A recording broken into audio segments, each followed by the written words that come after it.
Tunashukuru kwamba tumezungumza yote ambayo yalikuwa ni muhimu na tumewasilisha kwa Mheshimiwa Waziri na timu yake. Kwa hiyo naamini vikao vitaendelea. Labda kubwa ni lipi ambalo mlijadiliwa? Mara kwanza wakati unaingia ulisema haujajua agenda. Baba, agenda imekuwa ni nini? Maendeleo ya soka Tanzania. Halihusiani na mchezo namba 184 dhidi ya Yanga? Maendeleo ya soka Tanzania. Kama yapi mwenyekiti? Hayawezi kuwa maendeleo ya soka yako mengi. Kuna maeneo mengi ambayo waziri kama mnavyofahamu ni mpya katika wizara hii, pamoja na uzoefu mkubwa walionao, lakini kuna mambo ambayo yanatakiwa tujadiliane ili kuweza kupata mtazamo wa pamoja. Kwa hiyo yanajadiliana na klabu mbili tu za Simba na Yanga au kuna lipi lingine ambalo limejiri? Sasa hiyo inabidi umuulize yeye kwa nini mwaita Simba na Yanga. Lakini sisi tumekuja kuwakilisha Simba. Kwa hiyo aliowakilishwa na watu wengine mimi sijui.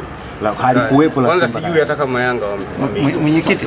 Na katika majadiliano yenu kwenye kikao mmefikia hatua gani? Kwenye hayo vikao vinaendelea. Leo tumeanza kikao cha awali, tutafanya tena kikao wakati mwingine. Sawa, mwenyekiti, wakati Young Africans wanatoka walisema miongoni mwa kilichojadiliwa ilikuwa ni mchezo wenu wa Yanga na Simba.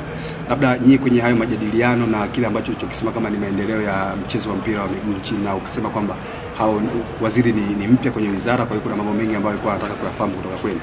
Akijadiliwe kwa kitu, kwa sababu wao wamesema kimejadiliwa. Kikao chetu sisi hakihusiani na chao. Kama ingekuwa kinahusiana ina maana tungekaa pamoja. Kwa hiyo siwezi kujibia jambo ambalo sikulishuhudia. Wao walipokutana na waziri wanajua waliozungumza nayo, na kama wameeleza hivyo ni sawa. Lakini sisi tunachosema hayo ambayo nimewaeleza ndio ambayo tulijadiliana. Kwa hiyo hili alikujadiliwa la mechi ya Yanga na Simba namba 184? Hapana. Labda kuna mwanga wa maendeleo haya soka unayoona? Sasa hiyo itakuja kwenye tafsiri ya mwisho ambapo tutakuja kutoa taarifa ya pamoja.